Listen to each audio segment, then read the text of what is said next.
And one of the big stories, which I'll be honest, you know, it's a big story. Should it be a big story? I'm kind of of two minds about it, because it's not necessarily the end. It's just merely a continuation of the preamble.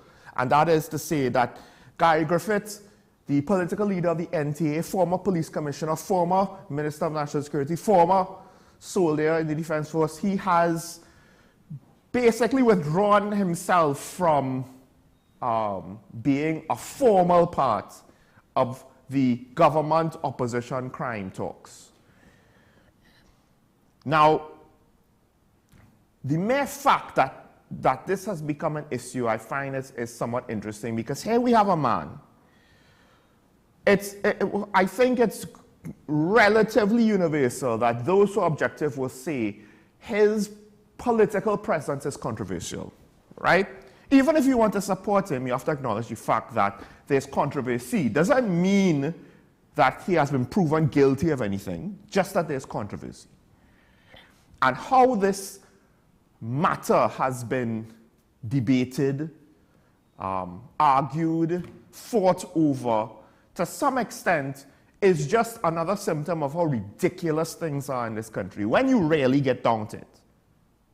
Now, Guy Griffith himself, who is he, right? He's a controversial political figure in more ways than one. But with that controversy comes with either some degree of performance or the perception of performance, which either one is considered to be higher than the norm, and for many people, or at least for some people, higher than most other politicians. And in Gary's case, I'm not entirely sure what the public would think of him as Minister of National Security and National Security Advisor. But as Commissioner of Police, there are those who had a lot of faith in him. There are those who are very much critics of his. And I find the parallels interesting with Jack Warner, who also is a controversial political figure, also has accusations hanging over his head, and also is perceived as someone whose performance, or maybe his actual performance, is higher than that of his peers on both sides of the aisle, right? It's not, when I say peers, I don't just mean his political allies, but also his political opponents, his peers in politics. Now, the thing is, at the end of the day, nothing has been proven with regards to Mr. Griffith, unless there's a trial happened that I'm not aware of, right? The Prime Minister is blocked from declaring things in Parliament. That is what Mr. Griffith says. He could declare things publicly, but even if there's any truth to what the Prime Minister has to say, unless he has evidence, and then even with evidence, to some extent you might need it, if it's a criminal matter, to go to trial, otherwise to declare it to be so, and so on and so on. There's a lot of risk for libel there. All that's fine. And the government, the Prime Minister especially, kind of painted himself into a corner on this issue.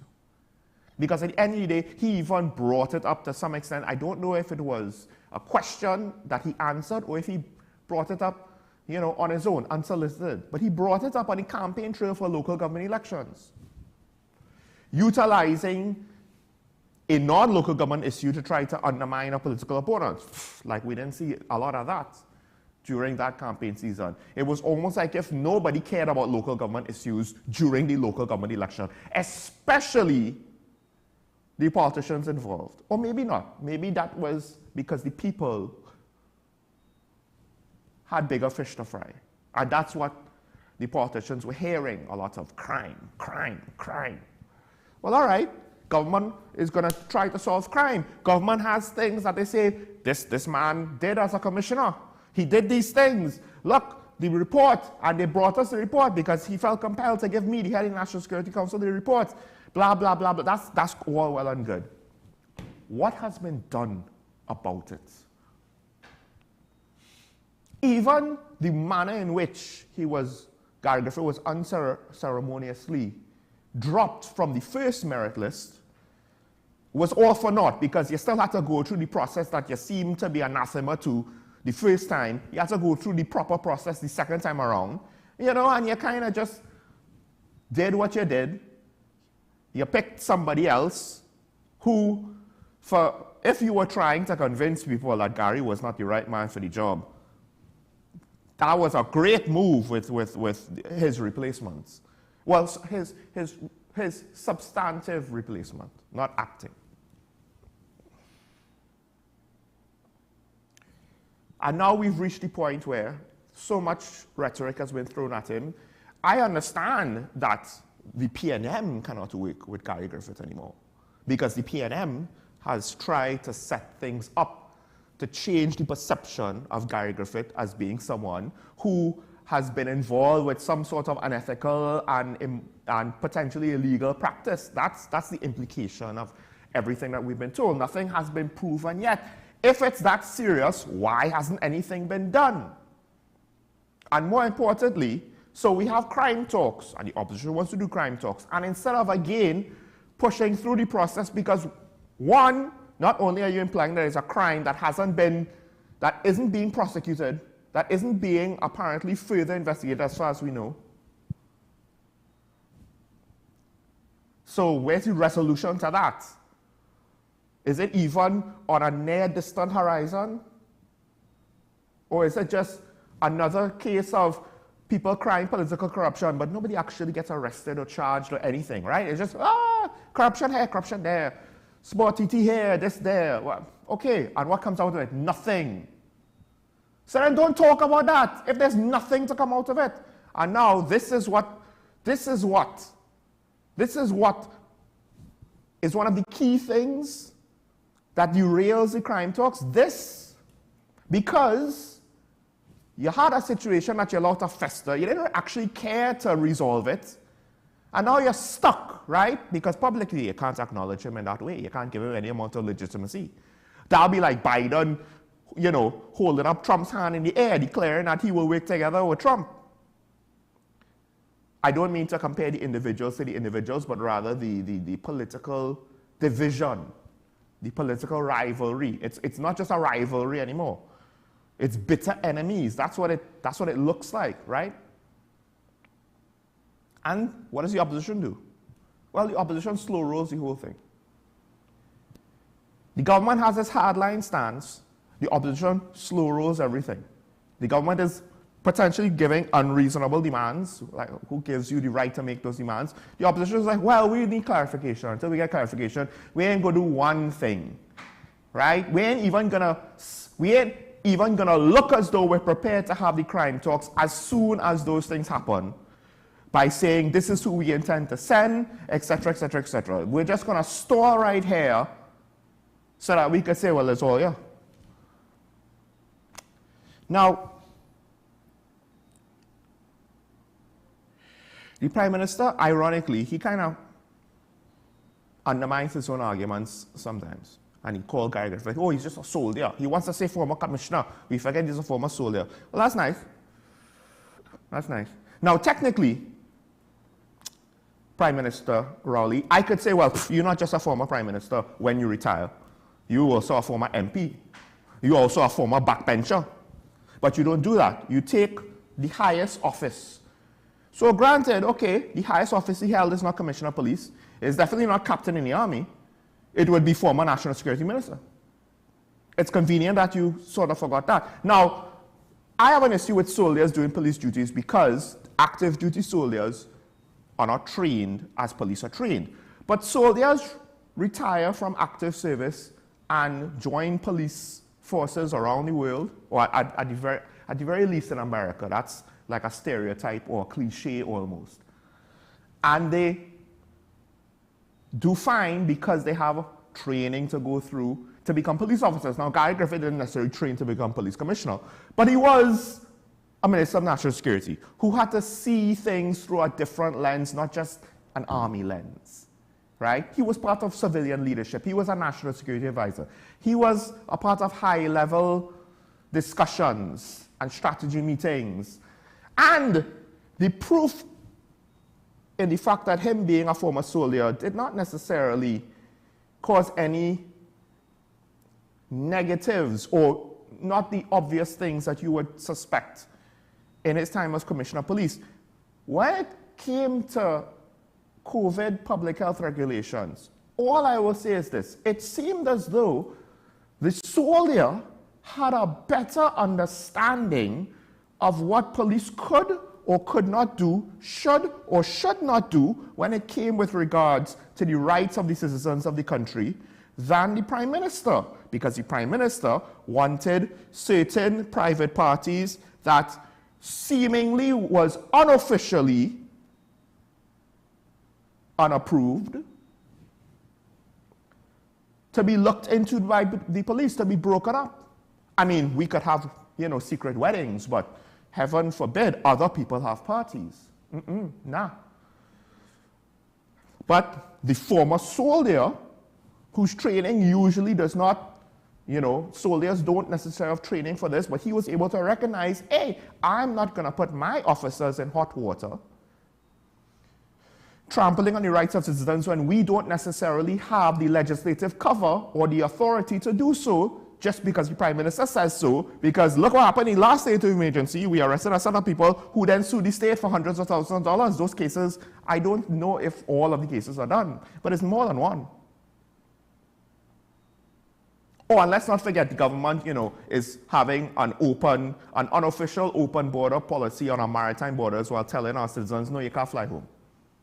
It's impossible. The borders are closed. What? Illegal immigration? Nothing to see here. Nothing to see here. So, at the end of the day, should he be part of the consultation? I'll get to that in the second topic. But I think, ultimately speaking, our politicians, they like to throw claims out there. They like to use things for political advantage. But the actual capacity to deal with things like corruption, to deal with things like inefficiency, to hold their fellow politicians to account, whether on their side, the other side, whichever side, I'm not even sure if I have seen anything to suggest that they even care enough to give proper lip service to that. It's just this lazy talk, but we'll rehire some MPs, 3 times. We'll have to go through a revolving door of ministers. I can't remember how many were fired from the previous administration. I mean, at some point, if you make that many mistakes on your appointments, is it them or is it you? Or is it your whole cabinet? And this situation with Gary Griffith is just there. And this is what was derailing the crime talks. Nobody sought to try to compromise the situation to move forward to get it done. This is a week later from the Prime Minister's response to the opposition's response, which was, I don't know how many weeks earlier than that. This whole thing, the genesis of it was in September. We're now at the end of November. Are they really serious about crime talks? And if you look at what the opposition leader is still saying that we need to do, it just looks like I have the kitchen sink of ideas because I don't really know what I'm doing. So let's just throw it all in there. Because I want to look as though I know what I'm doing, but I really don't. If you prioritize everything, you prioritize nothing. So, there were so many ways this could have been handled. There were so many ways this could have been handled. But the slow, snail's pace, lethargic, pathetic way that both sides have been looking to handle it, do you really believe them when they say they care about crime levels in the country after this? This should not be hard. If both sides agree to a thing in principle, we believe in fighting crime, we believe in coming together to fight crime, how does it take 2.5 to 3 months and the preliminary preamble, setting the foundation, negotiations, the debate for the terms of the talks is not yet finished? They can't even decide that. This is your government working for you. Don't forget the opposition is technically part of the government, right? All right, let's take a break. Get into part 2 of this on the next topic after this. Stay tuned.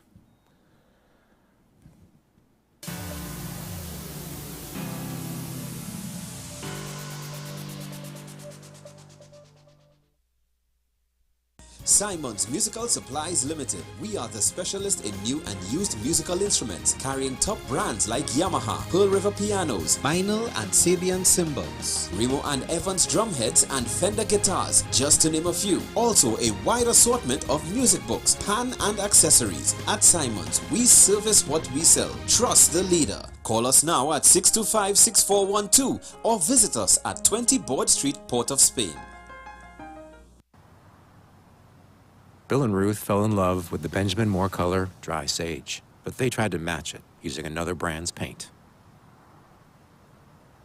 I mean, it's close enough. Almost identical, really.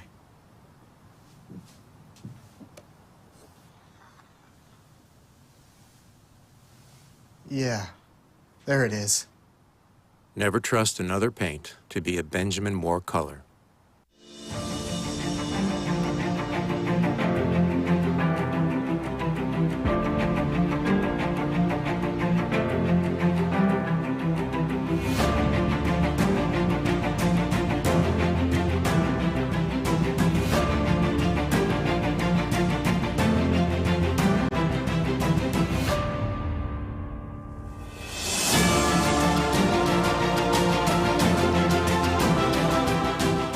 My name is Carl Media, and I'm the founder and the host of Ever Increasing Voice Ministries. Join me every Saturday and Sunday on WESN, this powerful station, at 9 a.m. on Saturdays, 1 p.m. and 7 p.m. nightly. Also on Sundays, I'll be on at 7 a.m., 1 p.m. and 7 p.m. at night time. When you come here, we are getting people heavenly ready.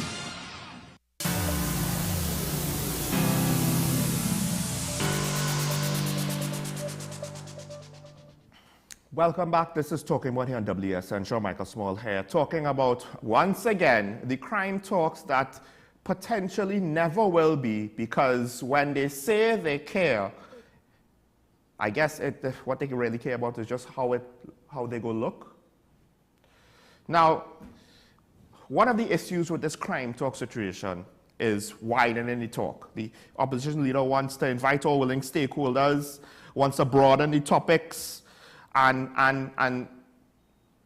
I get it, right? One would think with a crime situation as big as ours, and with a lot of our national issues, you can't just look at one aspect alone and say, that's how we're going to solve it. We're going to solve it with just that.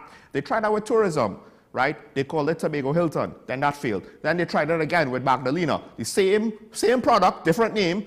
Somehow that failed. Who would have thought that failed, right? What else did they try? They tried flights to Barbados because Bajans want a vacation on another island. I think it doesn't work both ways just automatically. They tried flights from Brazil. That didn't work.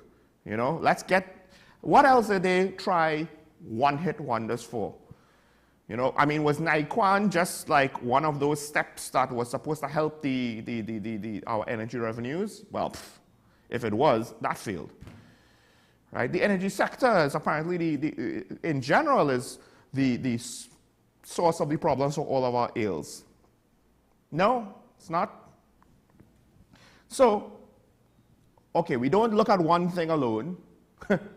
we diversify the portfolio if we want to solve a lot of these complex, far-reaching issues. The problem is,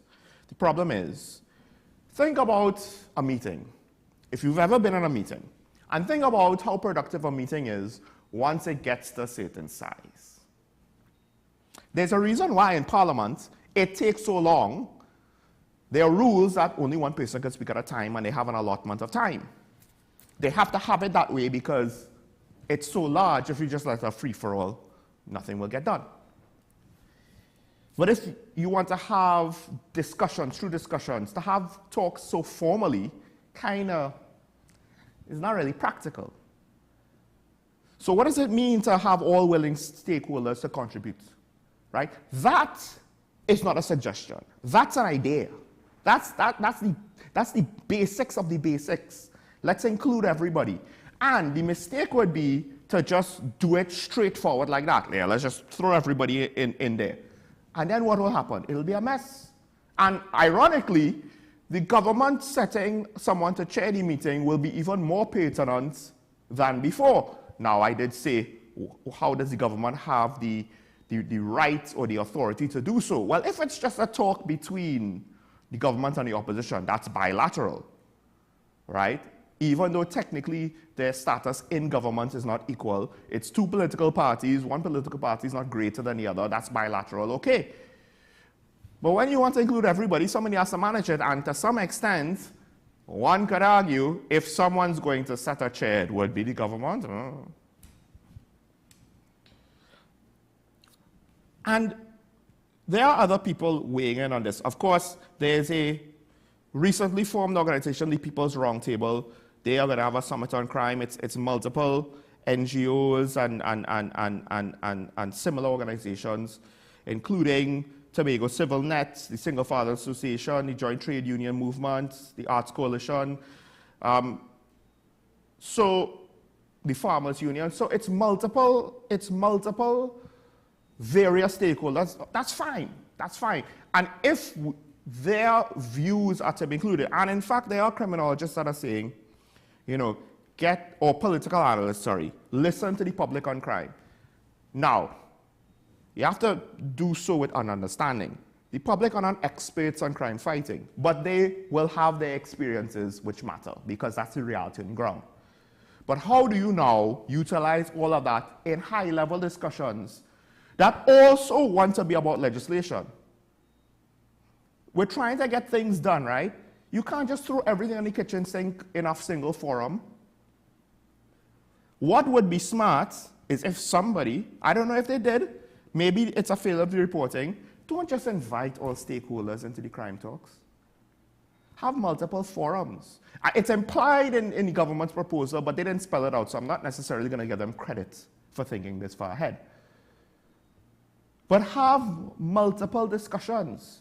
Leave the two-party situation, the PNM, the UNC talks, for primarily legislative things, right? But the opposition, the other situations, information could be gathered through talks in other forums, managed differently, that are separate from the actual talks between the PNM and the UNC.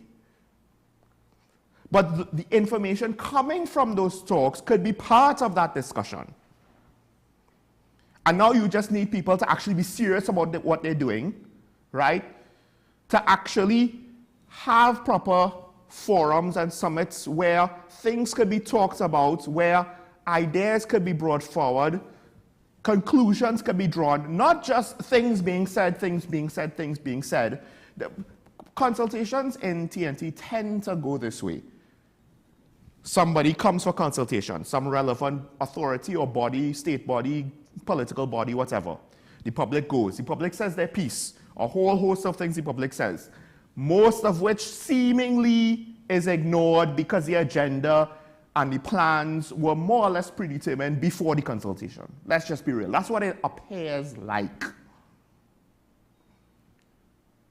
So if we were serious, we would be organizing all of these forums with all of these stakeholders, key testimony, key experiences, key experts might be identified to have further talks. And so when I say testimony and witnesses, that could be people on the ground, normal citizens who had important, relevant experiences to share. Key things could be pulled out of that. Everything else could be summarized, you know, in detailed reports, again, if we're serious about these things. Key things could be pulled out, key speakers who could then further consult, you know, the opposition could look at these things, say, hey, we want to speak about this guy, this woman, about their things in detail. The government could do the same thing. Okay, we want to focus on these people, what they said in detail. So when we come to the talks, we are armed with what they said, and, you know, one would hope that with our education system, listening and comprehension, we comprehended what they said, we could bring it forward as part of our talks. Instead of just blanket statement, invite all willing stakeholders, broaden the topics to be discussed. No, why? Why don't we start? Just because we start with legislation doesn't mean that we have to end there. But one would think that if two political parties are going to meet, one of the obvious things to start with is legislation. Or is it that the political leverage of the moment is not something that some people don't want to give up? It should happen. It should be widespread. It should be far-reaching, but it should be done in stages. It should be organized in several talks, first of all, so that San Fernando, there should be a talk in San Fernando for the people in San Fernando. There should be a talk in Mayaro for the people in Mayaro and nearby environs, etc., etc. We have one talk, and then bring it together. Somebody with half a brain who could actually organize things and implement things should be in charge of this. I don't know if we have that with our political class. They don't organize things, folks. They just tell you who to blame when things go bad. That's their job. That's what their job has amounted to because we reward them for that. That's the voting patterns the world over, not just here. All right. Next story. And it has come up again.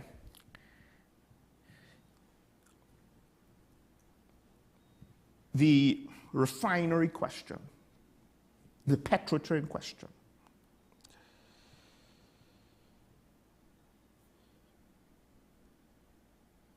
Two speakers have brought forward asking about lessons learned from the closure of the refinery. Dr. Marlene Atz and energy analyst Anthony Paul. And, you know, they have a lot of questions, not just with the closure of the refinery, but what about all the things that led to the decision, which could be debated. I'm not here to debate decision, but just whether you agree with it or not, all of the reasoning, and assuming it to be true, the mismanagement, etc., etc. Did we actually learn anything from that to prevent that from happening again? To what extent is it happening in Paria? I mean, that's a pertinent question, right? We just had a tragedy that lost how many divers? Could have been more. And then how that situation was handled. What about the situation with Nikwan? Did any of the lessons carry over with how things are being managed? Now, I think at the end of the day, they bring out a lot of pertinent questions. And a lot of it also is with regards to the age-old debate well, as Dr. Atz put it, the age-old conundrum of government running something that's supposed to be for profit. My thing is this, and there are some who still hope for the refinery to be restarted. I don't know if it can, because it seems as though when Petrotrain was shut down, for better or worse, one could make the debate that it needs to be done, one could make a reasonable argument that it should not have been done. The problem is, and what gives the latter credence, is the fact that it seems as though there was not a plan in place about what comes next when we shut down Petrotrain, or the refinery was never intended to be restarted. That's what it seems like.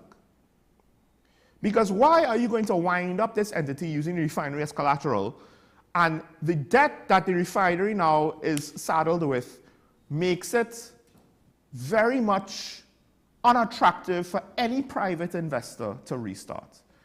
And what few offers the government has, the government doesn't want to take. So what's the priority with this refinery? Is it to figure out a way to finance this debt? Is it to reopen in order to provide more jobs and to potentially provide more petrochemical products to some degree locally? Right? What is the actual goal with this refinery? What is the point of it? Or is it just so inefficient to operate now that it's best to sell it for scrap? I mean, notwithstanding the fact that apparently we're trying to sell it to Guyana and sell it to here and sell it to there and But when, hasn't it been, what, 5 years now? What was the plan? It seems as though there was none. Because, and I don't know what has been discussed behind closed doors, but think about it. Think about how far any attempt to restart this refinery has gone.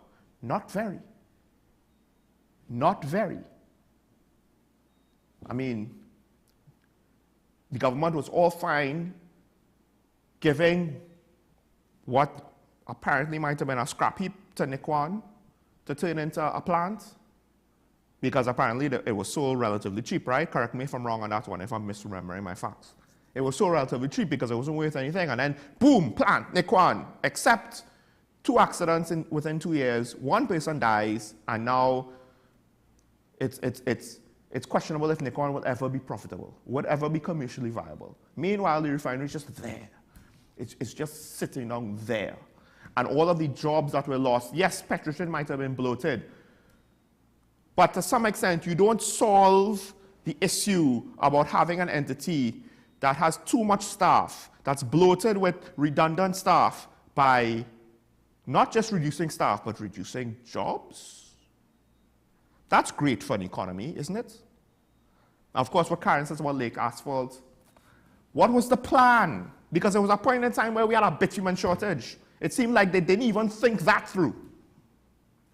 How are we going to fix the roads when our supply is interrupted because we are interrupting the supply? Not because COVID interrupted the supply, not because global trade, no, we did something that interrupted the supply of raw materials to fix our roads. That's how our countries run.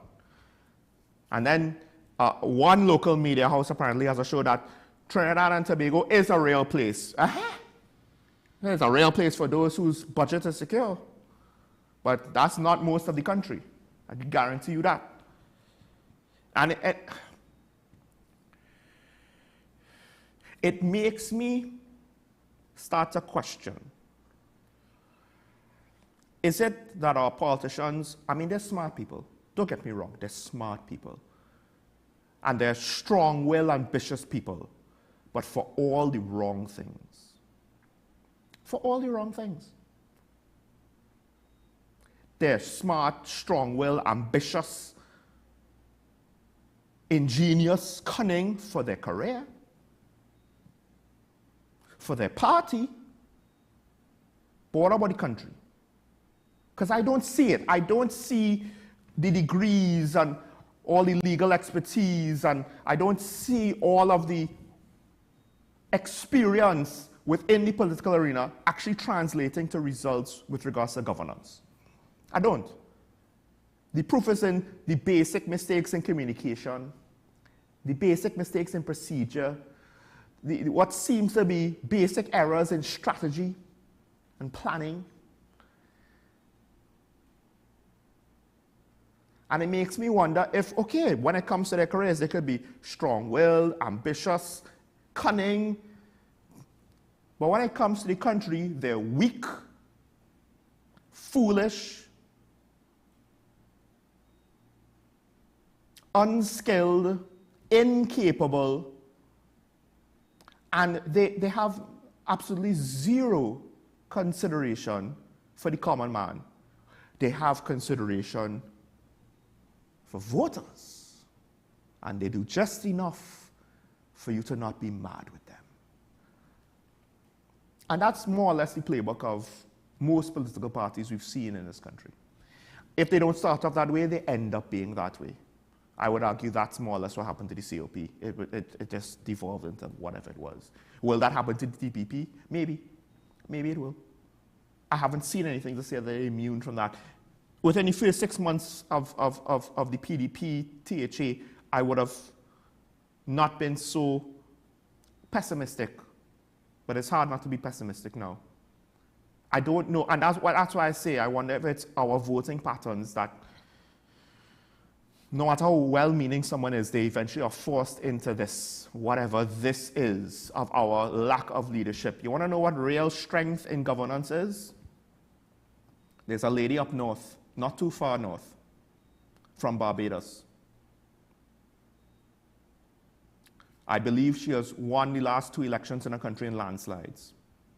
I believe she has, to some extent, the respect of the international community. And she does so doing 2 things particularly well. She speaks well and she governs well. That's it. It's not hard.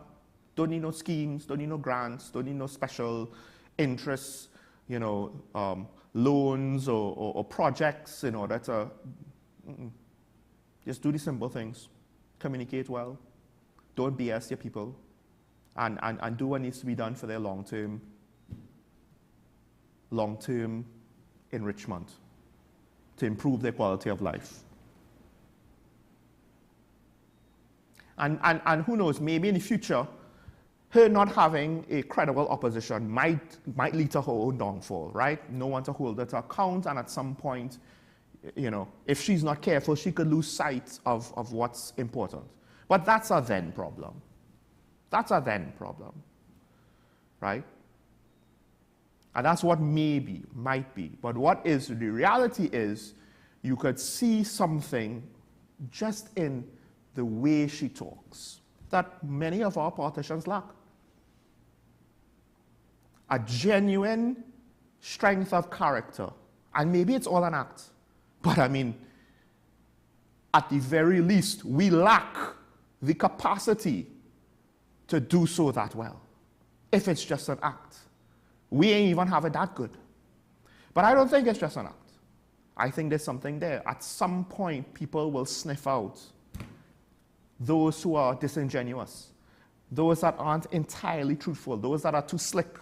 That's why, to some extent, universal love is not easy. And in politics, you will over there's slick, smart men right through. So what we have is, we have guys who are all right and women who are all right. But on a long-term level of planning the country, I don't see any evidence of anything that matters. Development, education, standard of living, all of these things, I have questions for crime levels. And that's why I've reached the point where, because in order to change what's going on, to bring solutions, it requires in some situations a lot of courage, because you're going to have to swim against the current, not do the easy thing, because the easy thing is what got us where we are.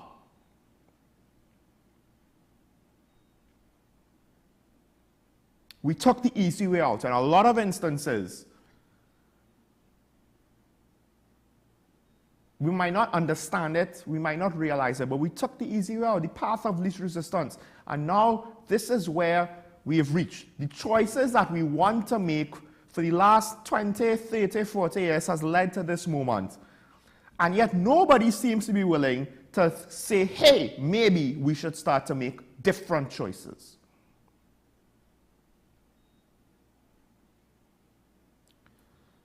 So of course, why would the politicians go against the current? Go against consensus, go against the wave? They'll just go with the flow. And they'll just keep giving us what we think we want. And we'll keep saying, this is what we want, this is what we want. And then when the results don't change, we'll be like, I don't understand, they're not doing their job. Well, yes, they're not doing their job. They're not doing their job. The politicians can't do their job because they listen to all the wrong things. Because, now which comes first, the chicken or the egg? Is it that they're supposed to listen to us first, or are leaders supposed to lead us, to be examples for us, to show us, to explain to us, hey, it is not that easy, we can't have it so, we have to try to do this. You know, which comes first? Who is ultimately responsible? Because one can make a case both ways. But at the end of the day, even if our desires come first, what comes next, if our leaders are responsible, should be an attempt to say, hold on, this isn't always going to work. And here's why. Let's explain it to you. We need to do things differently. But we don't have that because our politicians, at the end of the day, mark my words, for all of their bluster and grandstanding, which even then is not very charismatic and is not very inspiring, but for all of it, at the end of the day, almost a man and woman, they are merely just weak, incapable and weak. And that's why nobody steps out of line. Nobody steps out of line. And now the question you have to ask yourself is, who draws the line? Is it the voters? Is it the political leaders? Is it somebody else? But hey, we jamming still, right? Gas, electricity, and food prices may go up, but we jamming still. And as long as we jamming, we don't care. Let's take a break. Hopefully, we'll have our media ambassador when we come back. Stay tuned.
Maybe he landed here totally by coincidence.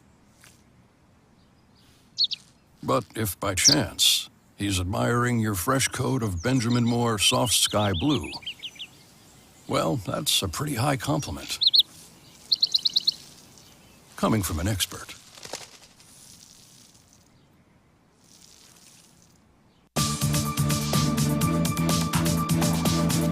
I am Rondell Donowa, attorney at law and host of Strictly Legal on WESN Content Capital. Strictly Legal is a legal program geared towards informing you, the public, of your legal rights, responsibilities, and remedies.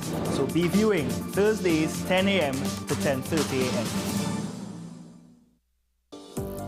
Join me, Sule A. Joseph, as I delve into the day-to-day psychological issues plaguing our society. We will discuss behaviors that encompass the biological influences, social pressures, and environmental factors that affect how you think, act, and feel. Sight, Thursdays at 11:30 a.m., only on WESN, Content Capital.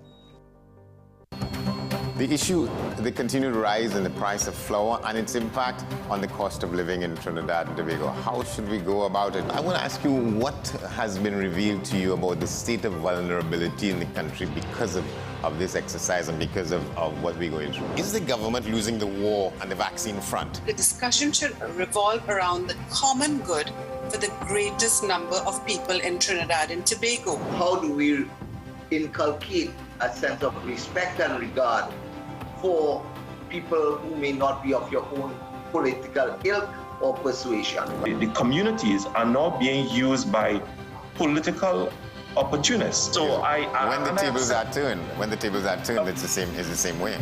Okay, this has been 10 questions. I'm Andy Johnson, and we'll see you next time. Join me, Dr. Nalini Kokaram, on What's Up Doc, where we discuss all your burning questions concerning health. Trinidad and Tobago is among one of the highest risk group of patients that develop this form of genetic breast cancer. What I'd like to take home from a short interview like this, screening. You must screen. Because it's silent. It's silent. Yeah. And because it's silent, you don't know it's there. What's Up Doc, every Tuesday and Thursday on WESN, Content Capital.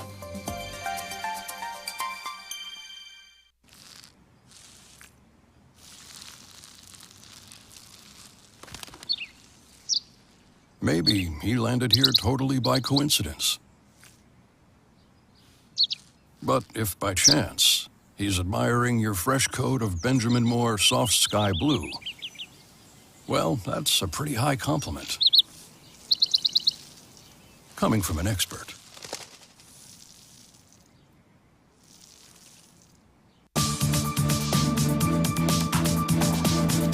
I am Rondell Donowa, attorney at law and host of Strictly Legal on WESN Content Capital. Strictly Legal is a legal program geared towards informing you, the public, of your legal rights, responsibilities, and remedies.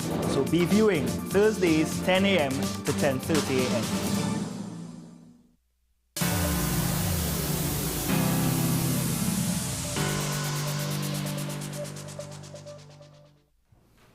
Welcome back to Talking Points, and we have with us, we don't have Ashraf with us this morning, but we do have ASP Arun here with us from the Gender-Based Violence Unit. Yeah, Special Victims Department. Special Victims Department. Here to speak about gender-based violence because we just had International Men's Day. Yeah. So there was a lot of concerns about that. Right. And then just after that, we had one of the big, one could say shocking crimes of the year in some respects, with an attempted murder slash suicide. Suicide, yeah. Which saw a domestic situation now reach to the public and lead to an altercation that had a third party that was a stranger to the whole thing lose his life.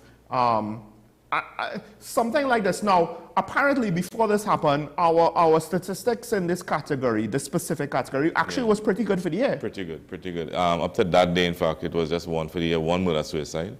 And then that same day, the incident took place, and it went into the group of 2. So it rose by one more person committed a murder-suicide. And unfortunately, I mean, our thoughts and prayers at the TTPS are with the families of both victims. I mean, and there was an innocent bystander that got involved, and he was killed as well. So, you know, we send our condolences to that family because they are going through a traumatic experience right now. We hope that the services rendered to them are helping in some way. Now, this situation in specific, it does make me wonder, like, just how volatile these cases could be. Because I don't know if that was the intent of the gentleman. It seemed as though, you know... It's clearly his intent. Well, I mean, carried out whatever he intended. So the action brought about the intent. He brought the gun, so potentially he was always going to shoot the girl one way or the other. Yeah. But we are at the Gender-Based Violence Unit, which is part of the Special Victims Department. We always tell our survivors, when someone threatens to kill you, believe them. Right. Because they really have the capability of carrying out the threat.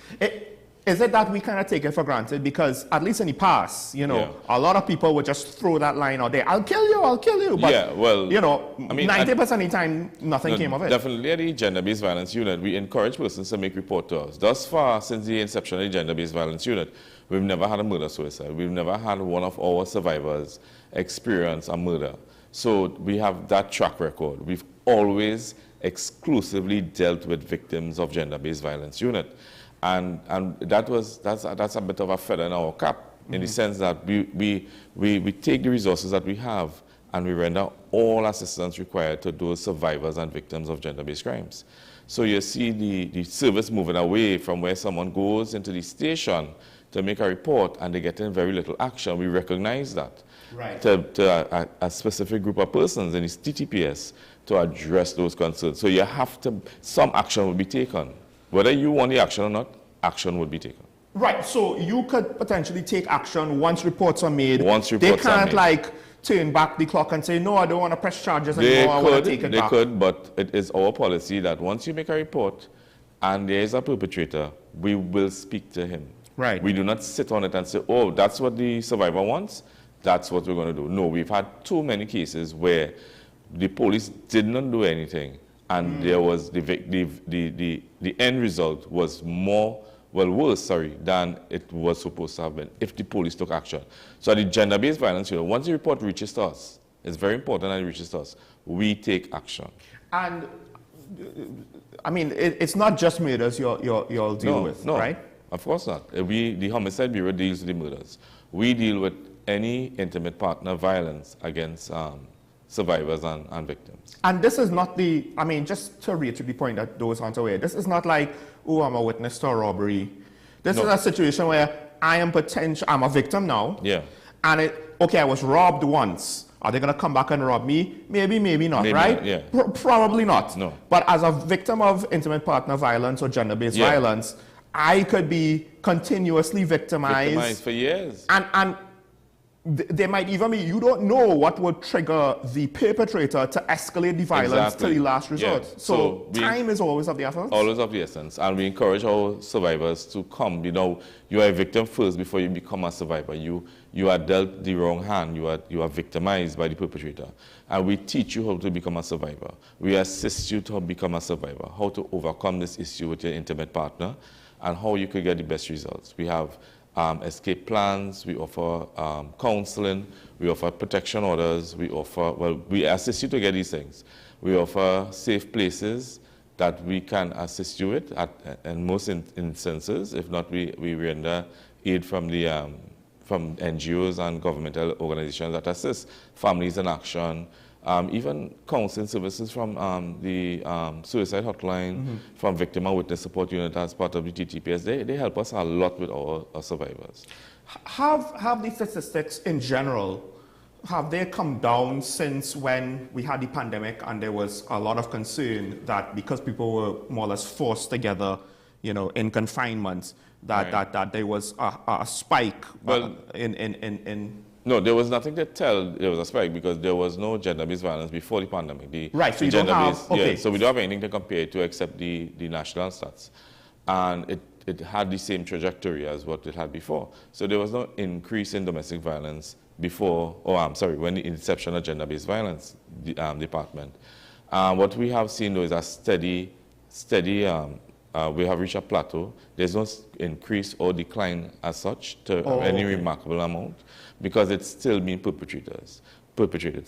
So what we also are geared towards assisting the perpetrators, the men who we find are the constant perpetrators of domestic violence, gender-based violence against women and girls, is to offer some type of counseling to the perpetrators, to help them understand how we as men could bring down those incidents of domestic violence. The stage at which counseling is offered, I would assume, is before it's reached a point of no return with regards to the level of criminality, I assume, correct? Like when it's minor enough that there's some hope. Whether not, because any incident of domestic violence can be a criminal matter. We're talking about physical abuse. Right. The psychological and emotional abuse wouldn't fall into the realm of, it is domestic violence, gender-based violence, but it isn't a criminal issue. However, almost all offenses under the domestic violence can be criminal, and we would render aid at any point in time, any counseling services and whatnot, and any actions to be taken. All right, we have to break for news and hours, so we'll continue this conversation when we come back before we open the phone lines. But news and hours next. Stay tuned, folks. We'll be right back after this.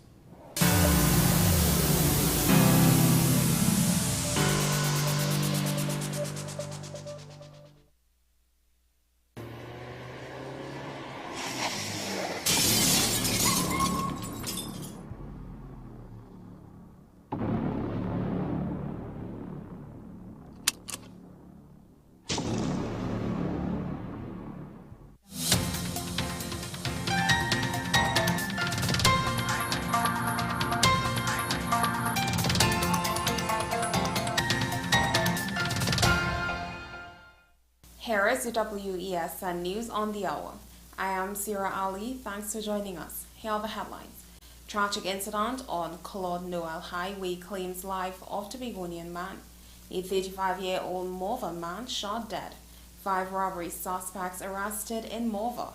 Now for the details.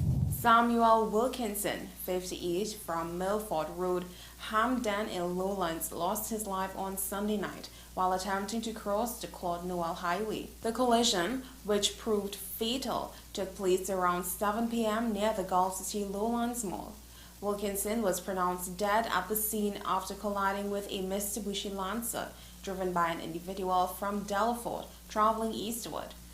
The accident occurred when Wilkinson tried to cross the highway from the north to the south.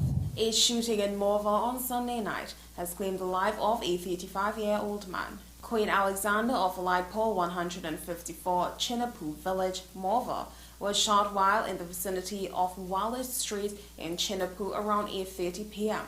He was taken to the Port of Spain hospital with a gunshot wound in the chest. However, Alexander succumbed to injuries at 5:20 a.m. on Monday. Investigations are ongoing. 5 suspects are currently in police custody after they were arrested by Northeastern Division officers on Sunday in connection with a reported robbery incident in Northern Division. Police also seized 3 firearms and a quantity of ammunition during separate exercises yesterday. During an exercise yesterday, officers acted on information and proceeded to Pitch Road, Morville. There, they arrested 5 men who fit the description of suspects who were involved in a recent robbery in Northern Division. The officers, on receipt of further information, proceeded to Cipriani Street, Morville, where they searched an open bushy area and found 1 Glock 48 pistol fitted with 1 magazine containing a quantity of 9mm ammunition, 1 Samsung cell phone, and a bunch of keys. Investigations are ongoing. Well, that's it. News on the hour on WESN. I am Sarah Ali. Thank you for watching.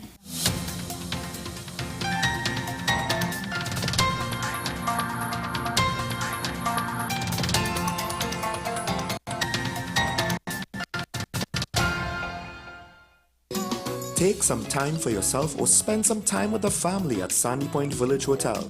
Enjoy our various studio and suite apartments, self-contained with their own kitchenettes and Wi-Fi. We also have our famous 100-foot swimming pool and our beachfront restaurant, The Steak and Lobster Grill. And our location in Crown Point puts us near the center of activity from the nylon pool to the local nightlife. Call us and make your reservations at 639-8533, 389-2378 or email us at sandypointvillagehotel@gmail.com.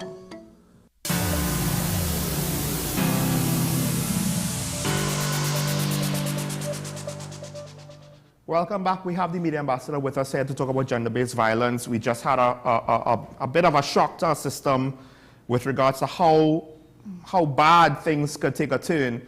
And it led to, well, fortunately, not necessarily the loss of life of the intended victim, but it did lead to loss of life. One of the things I do have to, I guess, ask based on that case, and it's an anecdote, it's a one-off, but still maybe there's things to be learned because to what extent should we should report to the police, but we shouldn't try to take matters into our own hands ourselves because we never know how far it might escalate, how bad things could get. Well, it depends on the person who wants to get involved because it's at your own risk. Mm-hmm. Because things could get volatile very quickly. You could get entangled into the situation unnecessarily. You could become a victim yourself. So whether or not you're getting involved directly, you should make a call to the police because the police do respond urgently to reports of emergencies, and we need to get those calls in and to attend to the reports. But it's a judgment call, really, if you want to get involved. It's your ability to be able to deal with anything that comes out of that situation. Because, of course, in this case, the perpetrator was armed, right? So we have to always... And then also, there's something we said now, going back on to the perpetrators, because, there's counseling being provided. You're trying to get the perpetrators to understand this is not correct, this is not normal, the way that you're acting, the way how you're acting out, right? Is there something to be said now that we do have to take a hard look potentially at our society and ask ourselves, why is it that this is happening? One could argue that gender-based violence is, some amount of it is going to happen. You literally cannot police everybody, monitor everybody. You cannot indoctrinate a society to the extent that you'll stamp it out. But, to some extent, do we have to take a long and hard look at, maybe there's something we're not doing, or maybe there's some new things that are complicating the lives of our families that we're not dealing with that's leading to these outcomes? Well, it's many contributing factors, it's a lot. based on just what you said there, it's about, it can be indoctrinated into society. That's the long-term goal, the long-term plan, is to indoctrinate even children, boys, understanding that how we should behave towards women and girls. Men, so the boys will become men who will eventually treat women and girls a particular way. It's about behavioral changes, because right now, as I said before, a lot of the perpetrators are men. And it seems that the solution to the problem ends with men changing their behavior and attitude towards our survivors and victims, who are generally women. Now, there are men who are involved in intimate partner relationships as well, who are victims of domestic violence and gender-based crimes. So we understand that. But yes, we could indoctrinate the whole society into that, that movement to end gender-based violence. It may not be totally stamped out, only the future can tell that. But it ends, the solution seems to end with men changing their behavior and attitude towards how they treat women and girls on a whole in society. But it has been looked at and it has started, because any society that wants to develop and go into the realm of forceful status, they treat their most vulnerable, women, girls, children, prisoners even, elderly, at a better standard than they normally treat them. So in any case of a country wanting to move forward, we've already taken that step into treating with gender-based crimes. That's one excellent step. One of the recent initiatives, and I think it's about to end, is the Spotlight Initiative, which was funded by the UNDP. And they put the spotlight on gender-based crimes against women and girls. And emanating from that, we were able to look at and compare and contrast those approaches by other countries, how they treat with gender-based crimes. So we were able to contrast the Trinidad model to those models. We had international lectures and we attended international courses, and we came together. So, and the conversation, it brought about the NGOs, the governmental organizations, all of whom were operating in silos to eliminate that.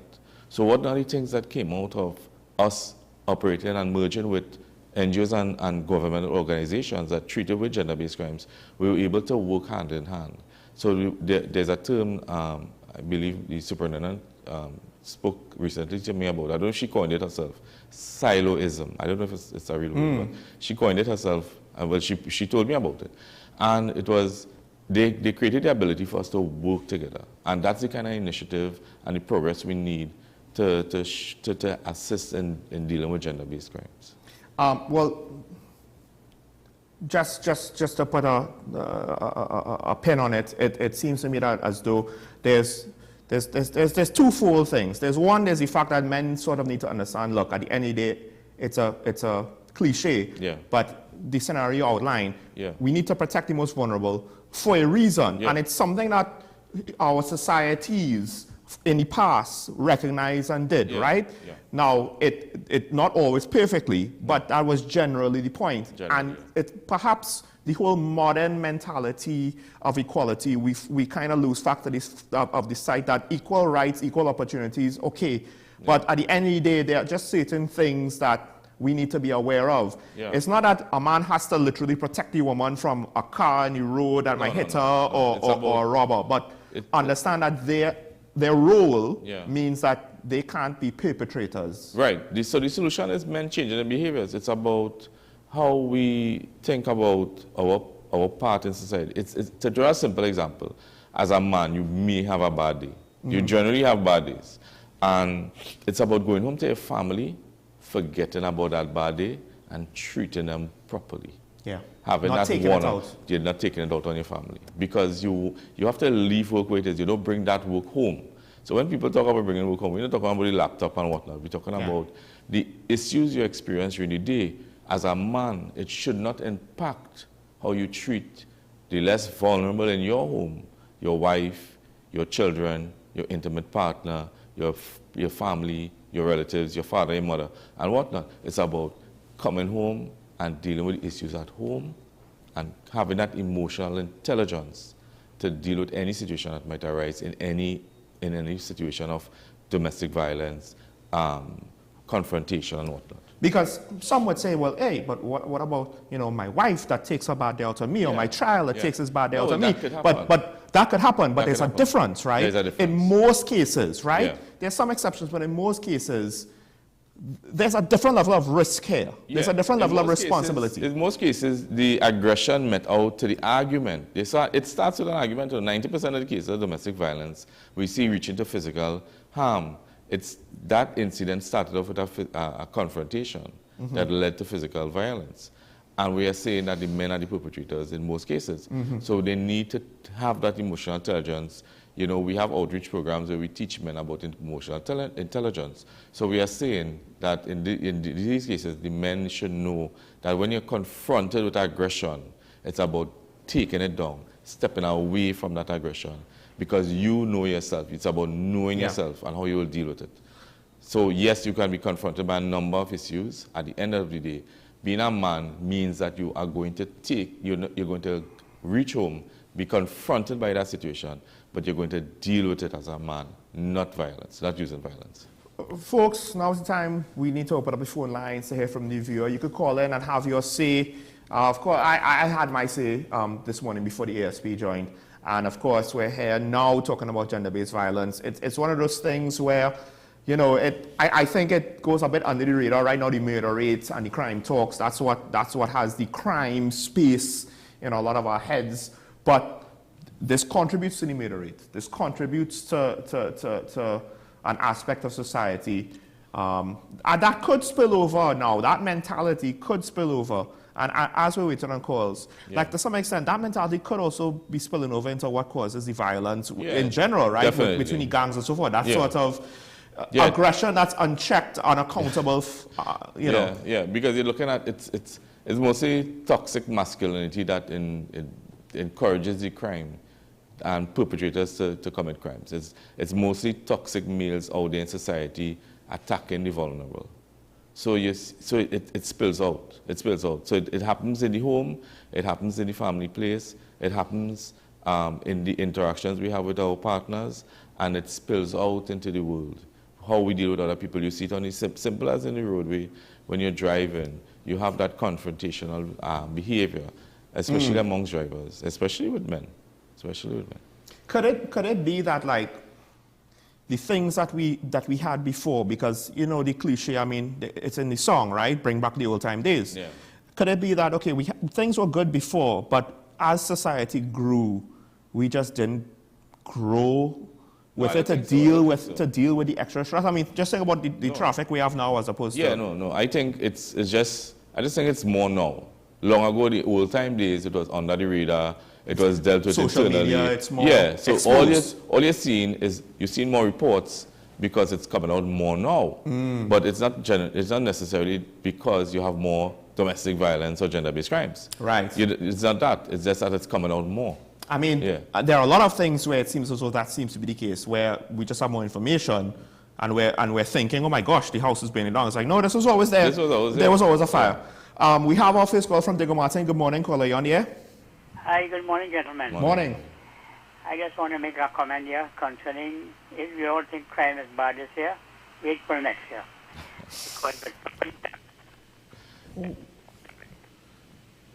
Caller, you're breaking up. Hello? Hello? Oh, I think we lost the call. All right, let's cut the call. Caller, if you can hear me, feel free to call back in. But we did get your initial message. Wait till next year. I mean, I hate to say it, but that tends to be how things go. The irony is I said that about a lot of things. I even said that about, okay, COVID might be over. Let's just wait and see what comes next. And then Ukraine and now Israel and food prices and so forth. And this is why I am concerned, though. I understand what you're saying, that, you know, there's a lot that just went under the radar. Right? I think to some extent, sexual abuse of minors might have gone under the radar a lot. For long, and we just assumed that, you know, that wasn't done here. And to some extent, publicly, it was frowned upon, but it still existed privately. Correct. But I do wonder if, you know, all of this extra stress now with the economy and so forth, like, okay, maybe it's not causing it, Might be a contributing factor. Because like you said, it starts with an argument. So now when I want to spend money on this and she wants to spend money on that, you know, whether or not we're right, you know, it might not be for the kids, it might be our own selfish desires. Substance abuse contributes to, because people who are going through some type of stress often take some kind of substance, whether it be alcohol, drugs, whatever, to try and relieve that stress. And what end up happening is that it contributes to their aggression, how they behave, even the suicide rate with men. Because the contributing factor, men take more aggressive risk than women in committing suicide. And the substance abuse contributes to that issue. It impacts their judgment. It does impact, We have a caller from Dabity, I believe. Good morning, caller. You on here? Hi, morning. Morning. Yes, Sean, morning to you and your guests. You know, I don't like to comment on other people call. You know, that the last caller talk about wait until next year and you will see what is going on with crime. Right now, the homicide rate is less, and before.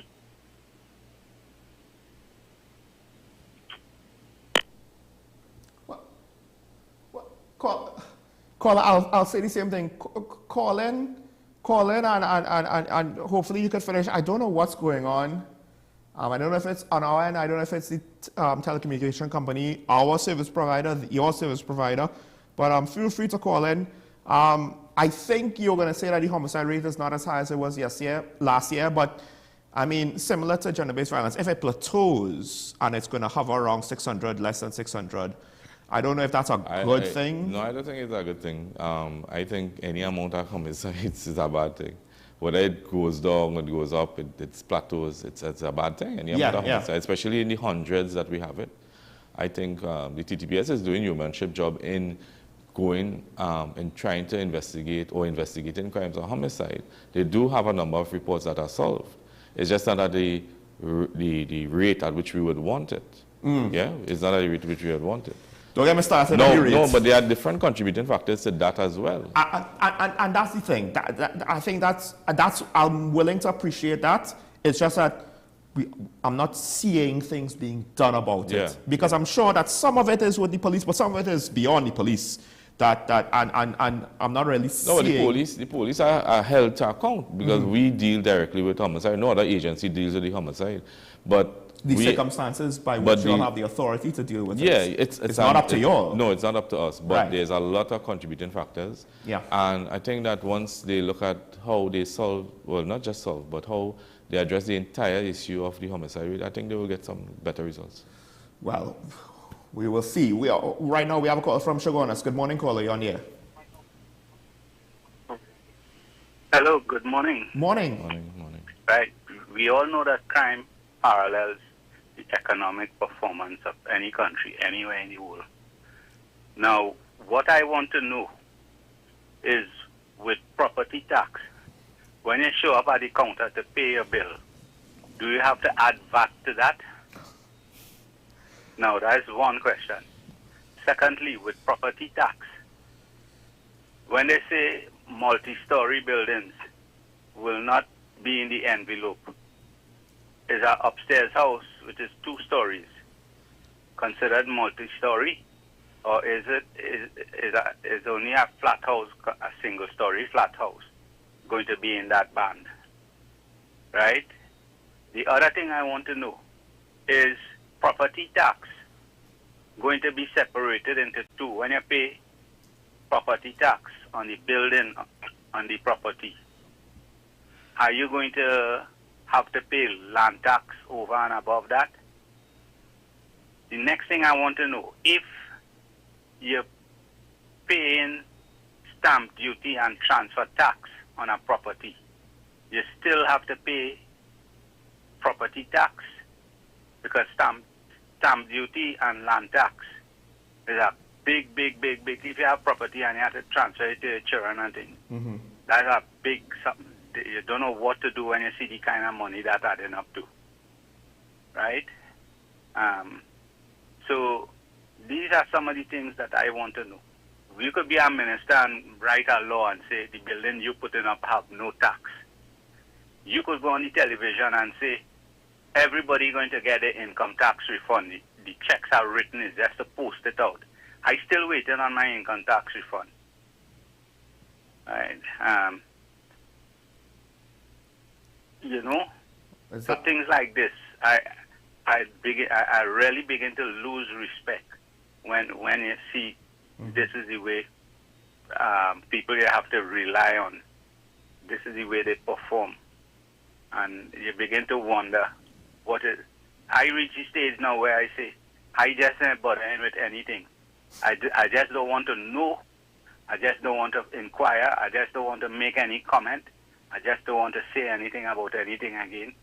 Just live and fit in however I could fit in. Whatever you have to pay, just pay it, and that is it. Don't have a word to say. Let them go ahead and do what they're doing now without consideration.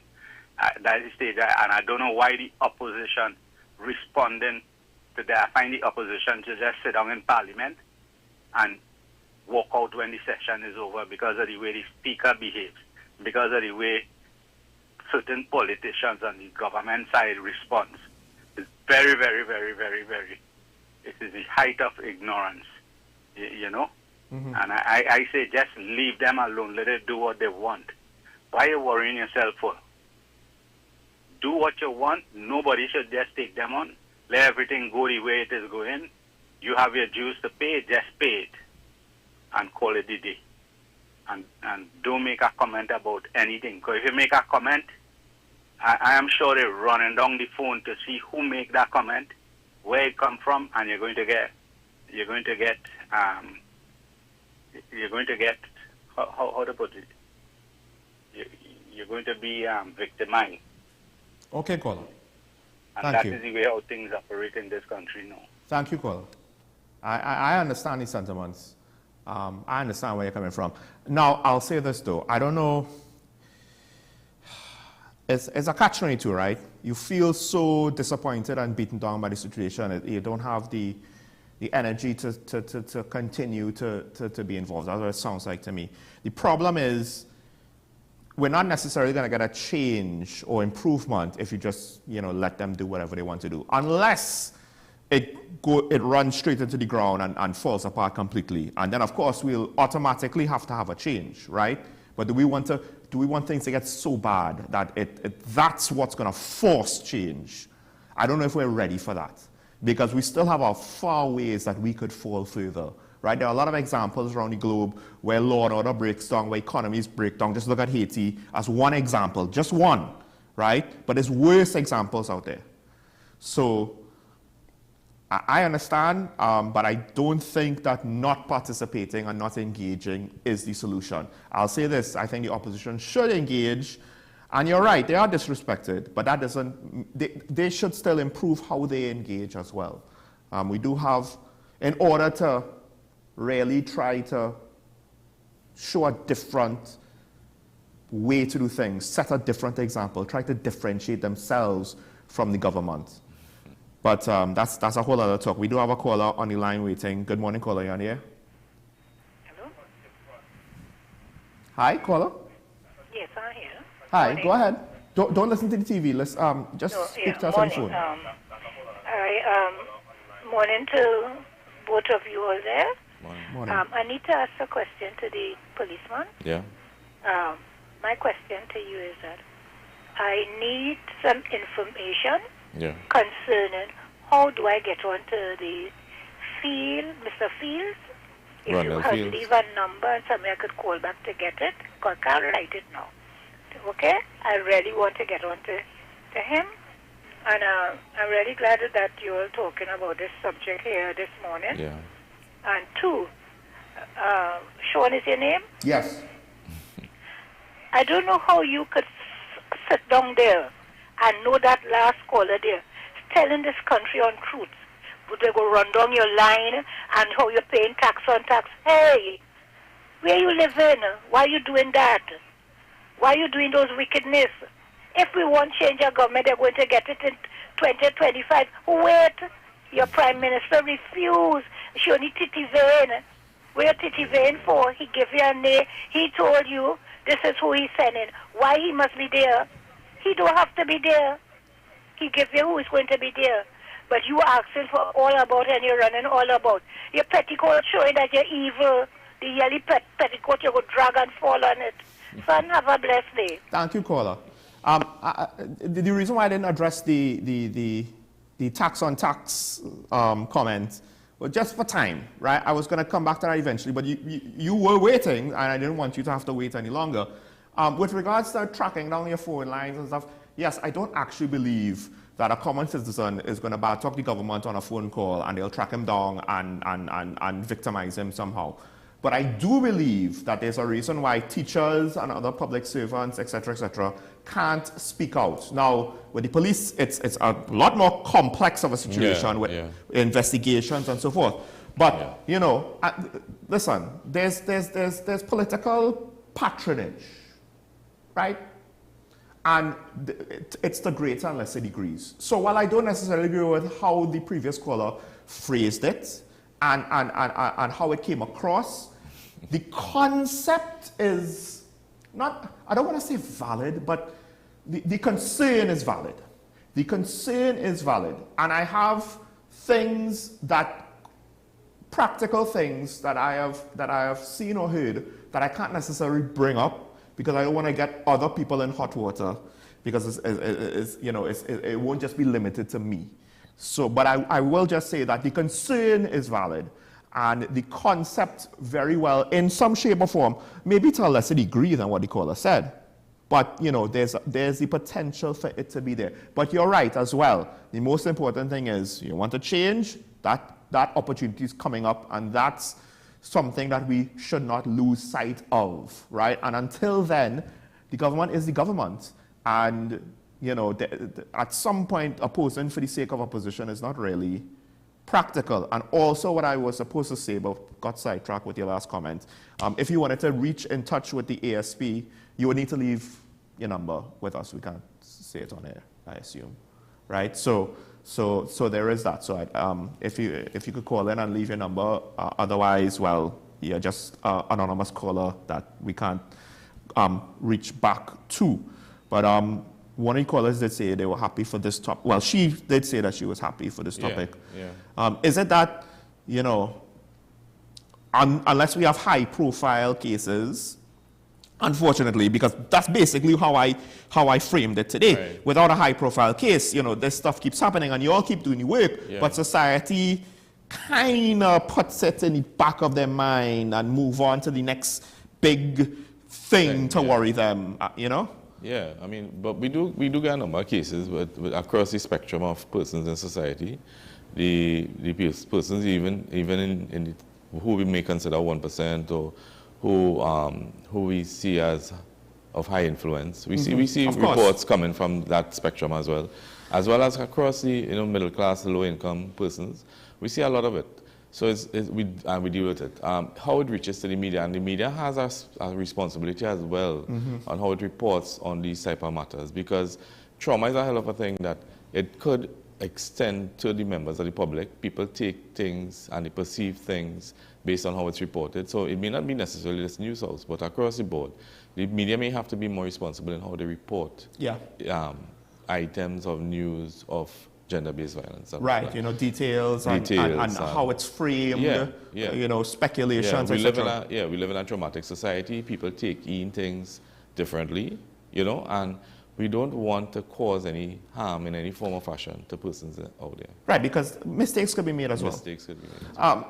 And we'll end with that. Thank you, ASP Arun, for joining me, and thanks to all of the callers for calling in. I understand, I hear the frustrations, and it's what makes our situation very complicated, because of course everybody has their own ideas of what's best. Hence you have multiple political parties, but then now when it turns into a debate of political gamesmanship as opposed to solutions to the problem, we kind of get derailed. But that point that you made there with regards to the media's responsibility, I'll just say this to close the show. I think that as a society, we need to be more responsible how we communicate publicly about these sort of things. We can't not. We need to get important, pertinent news about things that matter to society as a whole, but to do so responsibly, to frame it responsibly, to give it the correct context, right? To not necessarily, to make mistakes with wild speculation or errors of details, irresponsible errors, you know, but to have the room to show possibilities and potential issues, you know, and to give opinions on the matters that are responsible and are given with disclaimers, culture, all of these things. I do think as a society, from media to various stakeholders to politicians themselves, we need to improve. One of the few areas that I'm very much appreciative is with the TTPS's Media Ambassador Program. Believe it or not, one of the best public relations programs I've seen, or at the very least, they allow you all to come to speak relatively freely. And I think it does work, and that sort of professionalism needs to be across the board now, as well as the level of insight and where possible detail across the board, so that we could be a properly better informed society and not just dependent on what we see on the internet. Yeah, no problem. Thank you, sir. Folks, today's a good day to have a good day, as my coach always says. Make it a great day. Start today, and we will see you tomorrow morning. Bye-bye.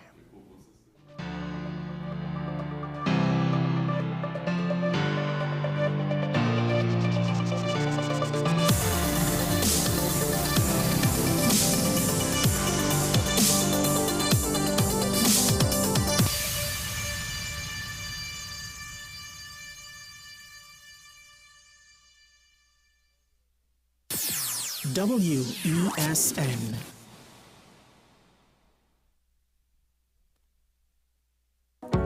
I am Rondell Donowa, and you are watching WESN, the content capital.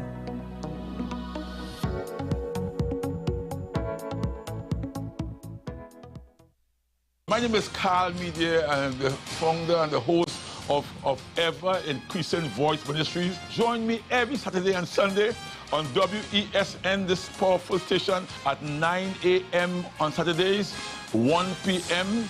and 7 p.m. nightly. Also on Sundays, I'll be on at 7 a.m., 1 p.m. and 7 p.m. at night time. When you come here, we are getting people heavenly ready.